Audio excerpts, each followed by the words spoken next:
Hola, querido hermano, saludos para cada uno de ustedes en el amor de Dios. Estamos ya en la lección 11 de nuestro estudio del libro del Génesis. El estudio para esta semana está titulado José, experto en sueños. Dice el texto para memorizar: y dijeron el uno al otro, he aquí viene el soñador. Génesis 37, 19. La historia de José, Génesis 37 al 50, abarca la última parte del libro del Génesis. Desde sus primeros sueños en Canaán, Génesis 37, 1 al 11, hasta su muerte en Egipto, Génesis 50, 26. De hecho, José ocupa más espacio en el libro de Génesis que cualquier otro patriarca. Aunque José es solo uno de los hijos de Jacob, Génesis lo presenta como un gran patriarca, como Abraham, Isaac y Jacob. Como veremos también, la vida de José destaca dos importantes verdades teológicas. En primer lugar, Dios cumple sus promesas. En segundo lugar, Dios puede convertir el mal en bien. En el estudio de esta semana, nos centraremos en los primeros años de vida de José. Es el hijo preferido de Jacob, al que irónicamente se le apoda el soñador. Génesis 37, 19. Que significa literalmente experto en sueños. Este título le sienta muy bien, porque no solo recibe, entiende e interpreta los sueños proféticos, sino también los cumple en su vida. En estos capítulos veremos nuevamente que la providencia de Dios se afianza a pesar de la maldad y la perversidad del corazón humano. Continuamos con la sección del día domingo, problemas familiares. Jacob finalmente se establece en la tierra, Génesis 37, 1. Sin embargo, mientras se instalaba en la tierra comenzaron los problemas, esta vez en el seno de la propia familia. La polémica no se refiere a posesión de tierra ni al uso de un pozo. Básicamente es espiritual. Génesis 37, 1 al 11. La pregunta es: ¿qué dinámica familiar predispuso a los hermanos de José a odiarlo tanto? Analicemos lo que dice el texto bíblico. Hace énfasis en la edad de José. Versículo 2 dice que era de 17 años. Era un jovencito, el menor de los hijos de Jacob. También dice que José informaba a su padre la mala fama de sus hermanos. María Eugenia, ¿qué piensa usted cuando lee el versículo 3 que dice que Jacob amaba más a José que a sus demás hijos? Jacob cometió un error porque él manifestaba preferencia por su hijo José, pues lo había tenido en su vejez y aparte era el hijo de la mujer que él amaba. Y esa preferencia infundó en sus hermanos de pronto más resentimiento contra José. Podemos decir que José sí tenía una actitud y una vida espiritual muy diferente a la de sus hermanos, pero Jacob pues también contribuyó con esa preferencia que era notoria y ellos todos evidenciaban eso. Sí, es buena el apunte.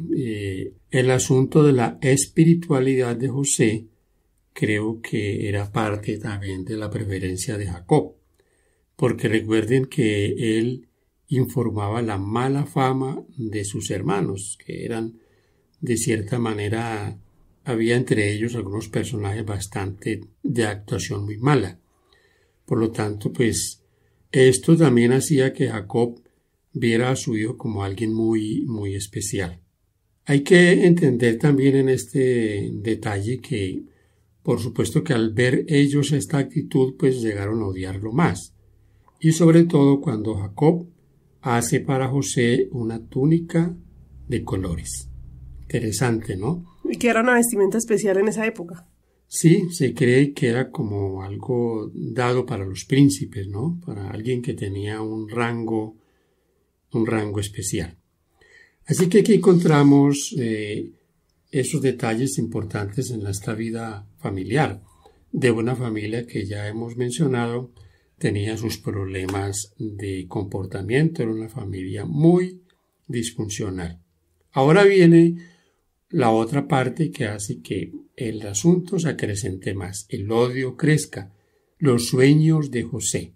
El primer sueño tiene que ver con los manojos atados que se inclinaban delante de la espiga de José.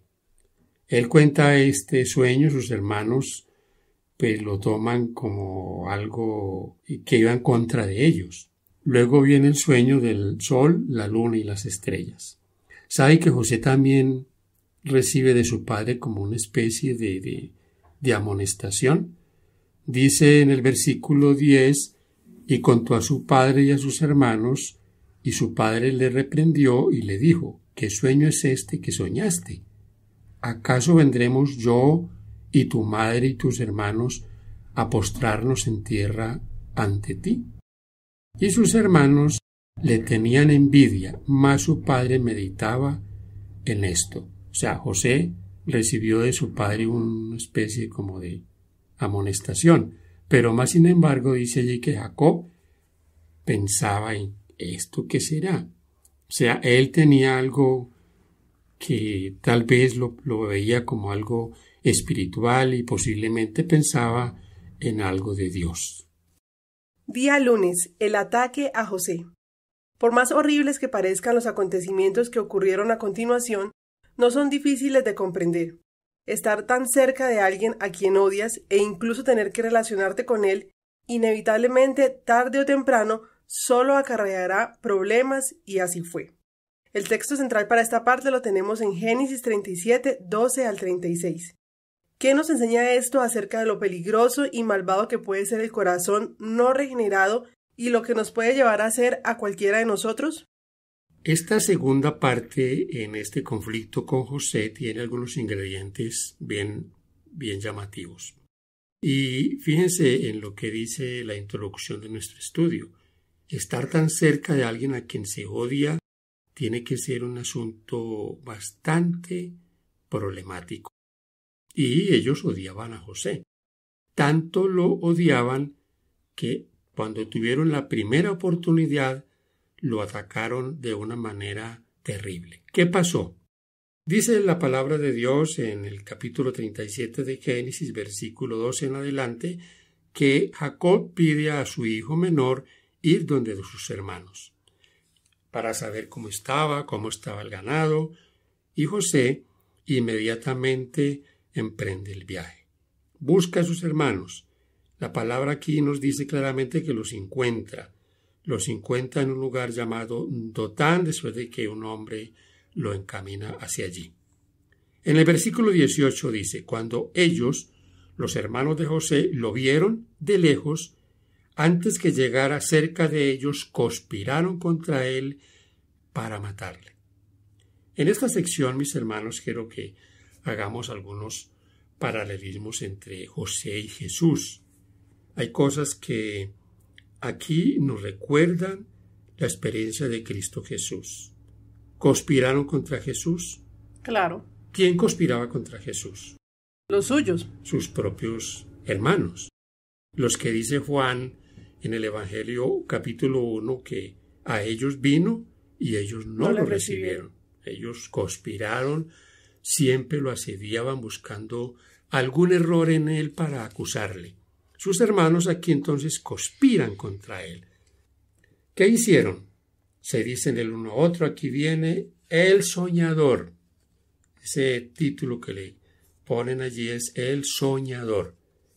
Ahora pues, venid y matémosle y echémosle en una cisterna.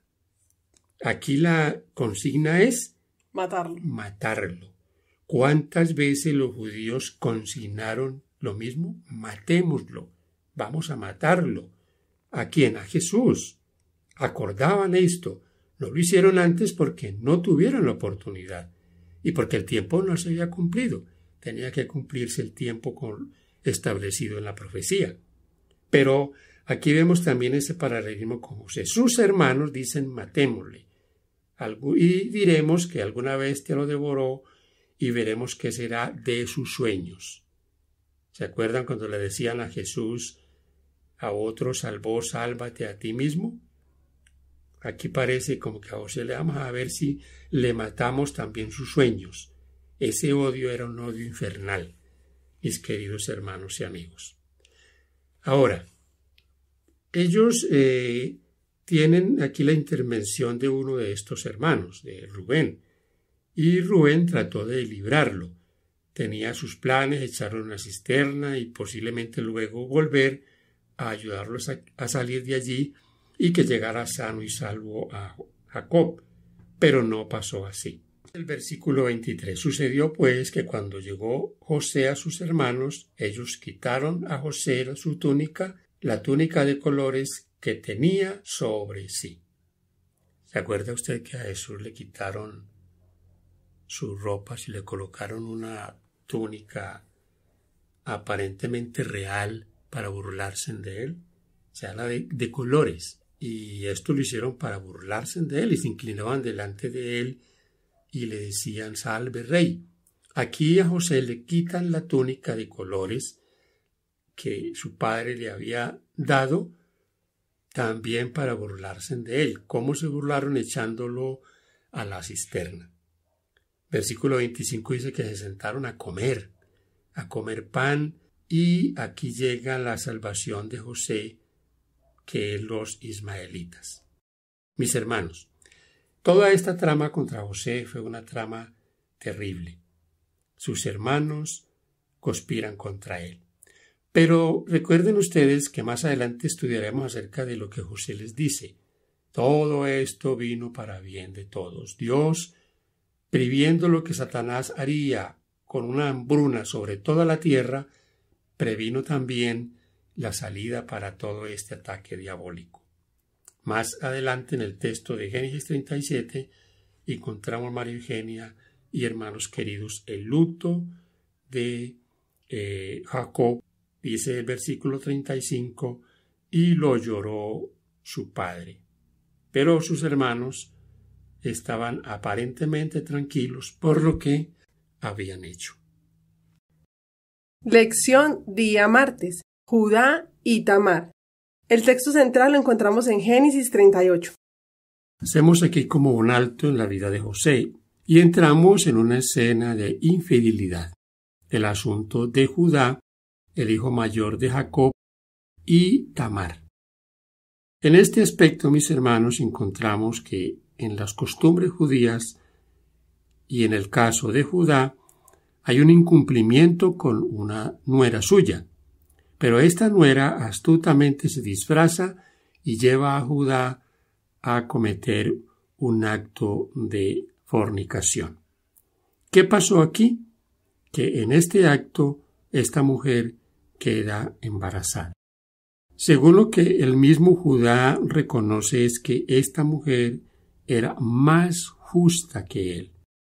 Génesis 38 dice la pregunta, compara el comportamiento de Judá con el de la cananea Tamar. ¿Quién de los dos es más justo y por qué? María Eugenia, ¿quién de los dos es más justo y por qué? Más justa fue ella porque ella estaba reclamando lo que le pertenecía. Bueno, quizás un derecho por el asunto de las costumbres que ellos tenían, en cuanto a que si moría el hombre, su hermano debía tomar ese lugar para que hubiese una descendencia, pero en este caso no se llevó a cabo lo que estaba establecido. Y ella pues le tocó hacerlo de una manera, digamos, fraudulenta o con engaño, pero estaba reclamando, como dices María Eugenia, algo que a ella le pertenecía. Judá reconoce en este caso su error. Ahora, este pecado de Judá y este nacimiento de esta criatura, Dios la convierte en algo bueno. ¿Por qué? Porque Fares, el hijo de Tamar, llegó a tener parte en la descendencia de donde vendría Jesús. Así que de algo malo, Dios también puede sacar algo positivo y en este caso vincularlo con el plan de salvación. José, esclavo en Egipto. Texto central lo encontramos en Génesis capítulo 39. Habíamos hecho una pausa en la vida de José para tomar en el capítulo 38 lo de Judá y Tamar. Ahora aquí nos concentramos en la esclavitud de José. En este capítulo 39 podemos hallar cómo Dios puede convertir lo malo en bendición. La esclavitud de José lo llevó a hacer cosas que de otra manera no se hubiesen podido lograr. Ahora, antes de eso, mis hermanos, hablemos un poco de la vida espiritual de José. Dice en el versículo 2 del capítulo 39, mas Jehová estaba con José y fue varón próspero, estaba en la casa de su amo el egipcio. Fue vendido, pero cuando llegó a la casa de Potifar, se convirtió en el amo de esa casa. En esto vemos cómo Dios, dice el versículo 5, que Dios bendijo todo lo que José hacía en la casa de su amo. Así que la bendición de Dios estaba sobre José. Pero, mis hermanos queridos, no puede faltar también la mano sucia de Satanás. Tenía que Satanás usar a la mujer de Potifar para dañar la vida de José en ese lugar. Dice el versículo 7 que después de esto, la mujer de su amo puso sus ojos en José y dijo, duerme conmigo. Y comienza aquí lo que conocemos hoy día como un acoso sexual. Aquí ya no de un hombre a una mujer, sino de una mujer a un hombre. A un hombre. Pero esta mujer estaba empecinada. Se había fijado en José. Dice en el versículo 6 que José era un hombre de hermoso semblante y de bella presencia. Así que la mujer se enamoró de él. Versículo 9 y 10. No hay otro mayor que yo en esta casa, y ninguna cosa me ha sido reservada, sino a ti, por cuanto tú eres su mujer. ¿Cómo pues haría yo este grande mal y pecaría contra Dios? Aquí hay dos cosas a resaltar, y esto siempre lo hemos tenido nosotros en cuenta en nuestras predicaciones. La fidelidad de José. Fidelidad en dos formas. Primero, fidelidad hacia su amo. Pero más que eso, mis hermanos, es su fidelidad a Dios. Lo primero es el resultado de lo segundo. Él amaba a Dios, respetaba a Dios. ¿Conocía José la ley de Dios? Claro que sí. Porque hay un mandamiento que dice, no cometerás adulterio. José conocía la ley de Dios. Así que, por lo tanto, él, que tiene esa ley en su corazón, no le es ajeno inmediatamente rechazar la propuesta de la mujer. En el versículo 10, y hablando ella a José cada día y no escuchándola a él para acostarse al lado de ella para estar con ella. Saben, mis hermanos, que aquí entonces vemos finalmente la decisión de ella de violentar, casi que violentar a José. Pero José huyó de ese lugar. Finalizando esta parte, yo quería decirles también que es posible que el hombre, Potifar, hubiese percatado que José era inocente, pero para salvar su reputación y la reputación de su mujer prefirió echarlo a la cárcel. Pero allí Dios tenía preparado algo para José. Los sueños de Faraón. Capítulo 41 a 41-36. Retomamos aquí una parte importante en la vida de José, la interpretación de sueños. Recordemos los dos sueños que él contó a su padre y sus hermanos. Ahora aquí está en la cárcel, pero allí hay dos hombres que habían estado trabajando con el faraón. Habían sido oficiales de Faraón, y estos dos tienen sueños. José interpreta estos sueños. Uno de ellos es restituido. ¿Cuál de ellos dos? El copero. El panadero tuvo una sentencia fatal. El copero, dice la palabra del Señor, olvidó por un tiempo el beneficio de José. Pero un día, cuando el faraón había tenido un sueño, él recordó que en la cárcel había un hombre que interpretaba sueños, e inmediatamente lo hizo saber. y José es llevado a la corte real para interpretar los sueños del faraón. ¿A dónde terminó José? Como el segundo en el reino de Egipto. Mis hermanos y amigos, Dios tiene cosas preparadas para sus hijos. Y aquí podemos ratificar, de esas cosas malas, Dios puede sacar algo bueno. ¿Podrá sacar Dios algo bueno de tu enfermedad? Sí. Y tu enfermedad es un asunto negativo. A veces no comprendemos esas cosas que nos suceden. Y tal vez hasta llegamos a pensar, ¿por qué a mí? Pero Dios quiere sacar algo bueno de cada cosa. Sobre todo, la edificación de un carácter que nos preparará para el reino de los cielos. En la primavera de su vida, en ese tránsito de la juventud a la adultez, José y Daniel fueron separados de sus hogares y llevados cautivos a países paganos. José, especialmente, fue expuesto a las tentaciones que acompañaban a los grandes cambios de la vida. En la casa de su padre había sido un niño tiernamente mimado. En la casa de Potifar fue esclavo, y luego confidente y compañero, hombre de negocios, educado mediante el estudio, la disciplina y el contacto con las personalidades más reconocidas en aquel entonces. En la cárcel del faraón había sido un reo de estado condenado injustamente, sin esperanza de vindicación ni perspectiva de libertad, y en un momento de gran crisis fue llamado a colaborar con el gobierno de la nación, que lo capacitaba para conservar su integridad.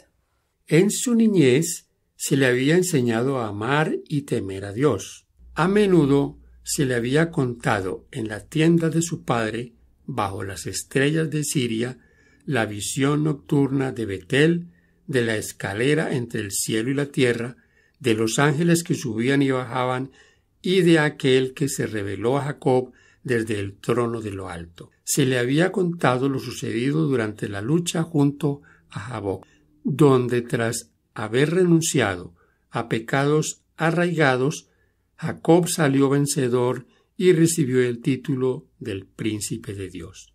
Mientras era pastorcillo y cuidaba los rebaños de su padre, la vida pura y sencilla de José facilitó el desarrollo de sus facultades físicas y mentales.